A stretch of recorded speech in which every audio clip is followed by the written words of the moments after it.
I'm Tom Johnson, Thomas Johnson Antique Furniture Restoration in Gorham, Maine.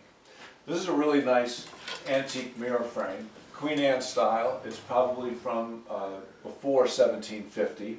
It's a period antique. It fell from the wall and sort of broke apart, but not bad. It broke at the joints. They must have been loose already. We have the moldings that came off. We have the back, which is the original back, and a nice piece of old glass. It's made of walnut, and it's actually, except for the obvious things that have happened to it, it's in really good shape. So I need to re-glue the frame and glue the moldings back on again. So one of the first things I need to do here is take this apart. This is coming apart. You can see these old nails here. I want to try to keep those nails. I also see evidence of what appears to be a spline. So I've got to work these other joints apart and figure out exactly what I've got here.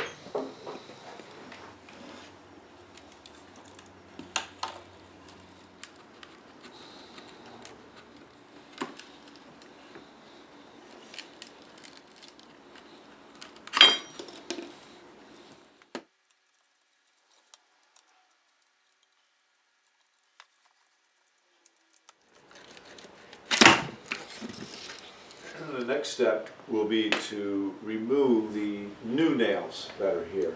I think there's just a few in these top joints.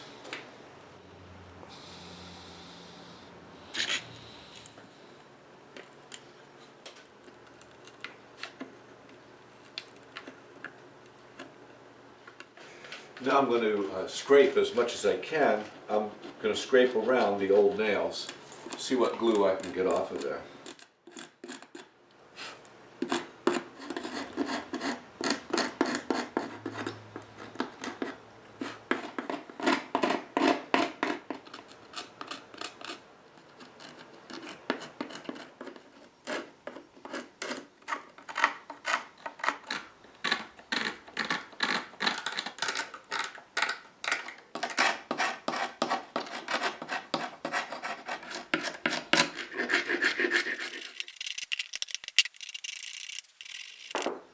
Alright, I've scraped as much glue as I can, did pretty good.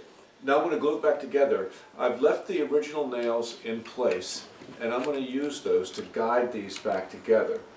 I'm going to start the assembly. When I get them close, then I'll put the glue in there and I'll clamp it together.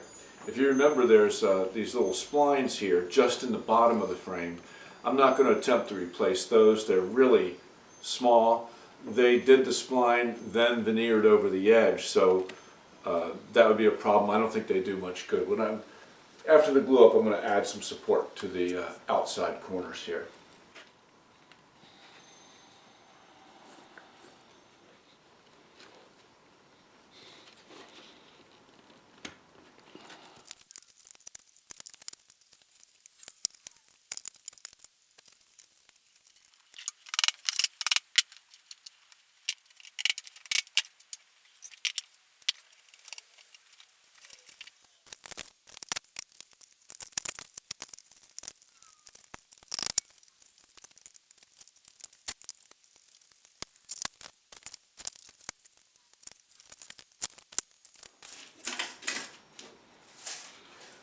Okay, that was a tough glue up.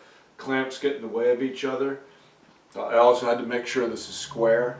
It's really square. It's good.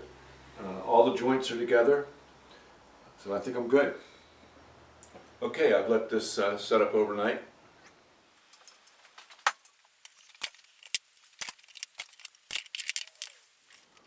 All right, this seems it seems nice and strong, and it's nice and flat.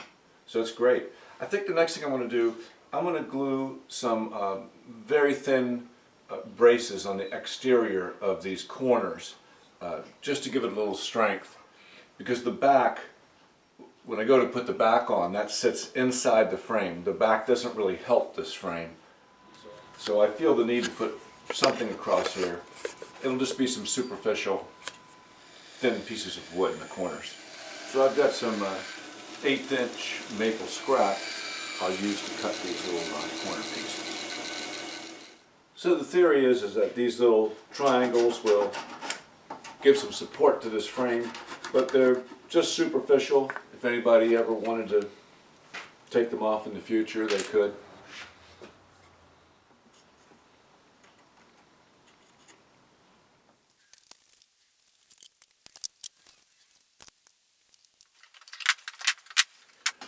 Before I start gluing on these moldings on the other side, I should have done this when I had it apart, but I want to remove, there's little blocks of wood that held in the glass and nails that held in the wooden back. And I'm going to remove those right now.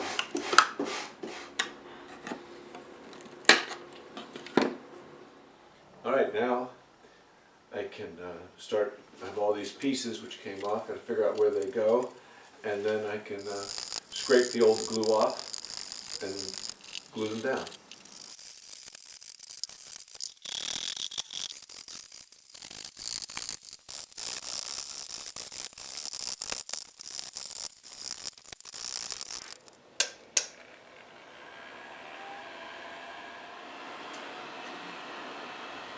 Now you may have noticed on the molding on the frame that there's a lot of sections with spaces between the sections like these.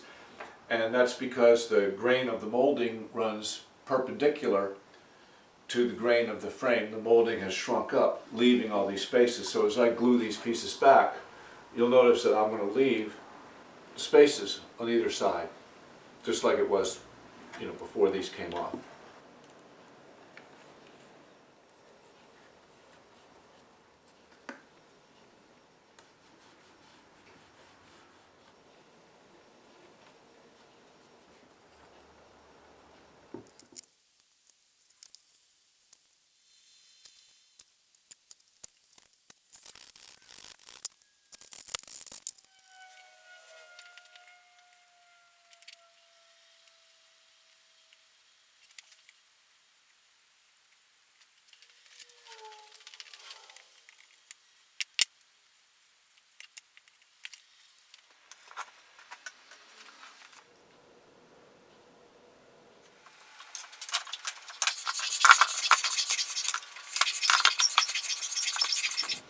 So everything looks good. Now I'm going to take a damp rag and just go over the frame, looking for any hide glue that needs to be cleaned off.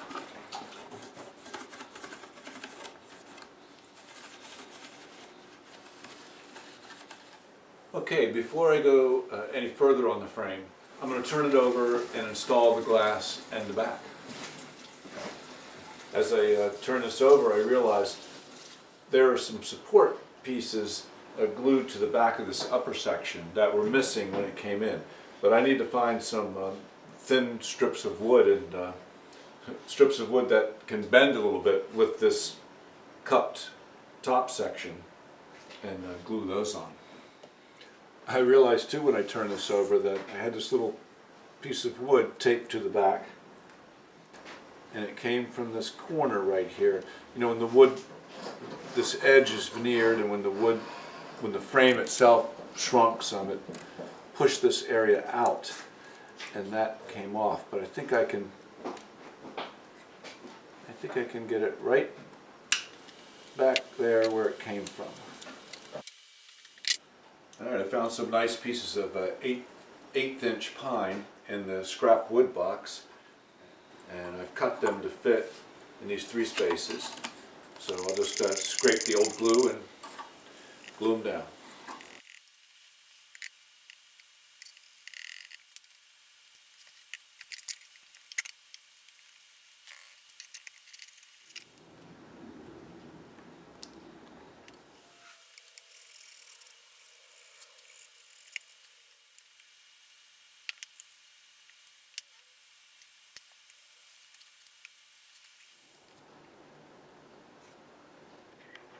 So I've still got to put some stain on my new pieces, but first I've talked it over with the owner of the mirror, and all these cracks between these sections of molding, I'm going to fill those with a little wax.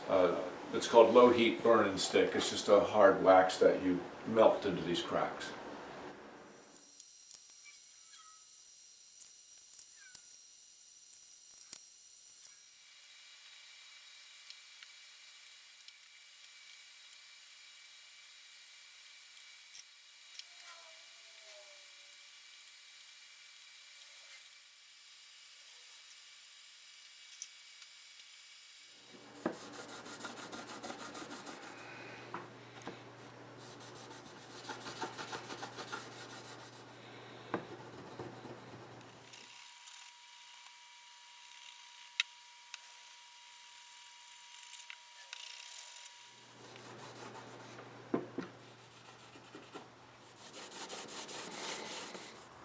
right, the cracks look good.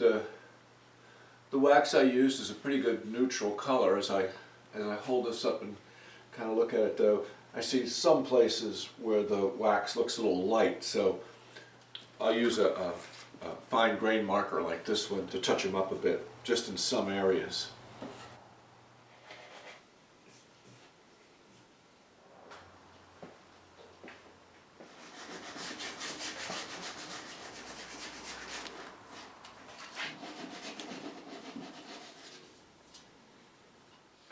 I don't really know if this is the original piece of glass or not. It's certainly very old. The silvering looks very old.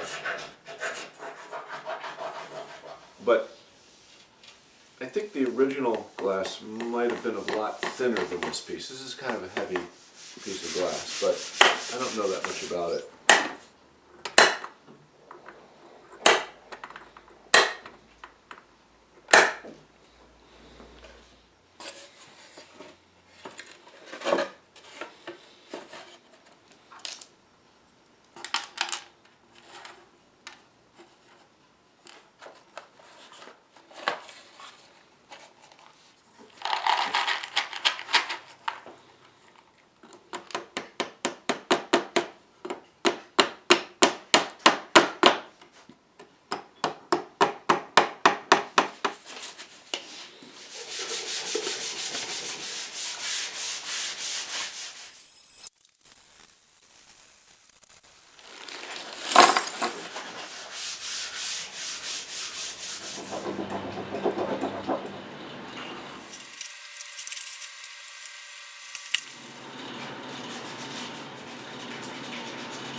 So there we have it. This is a really nice 18th century Queen Anne looking glass. And of course it fell off the wall because the old wire in the back broke. So I re-glued the frame and re-glued a lot of these pieces of molding around the perimeter of the glass. I think it looks pretty good.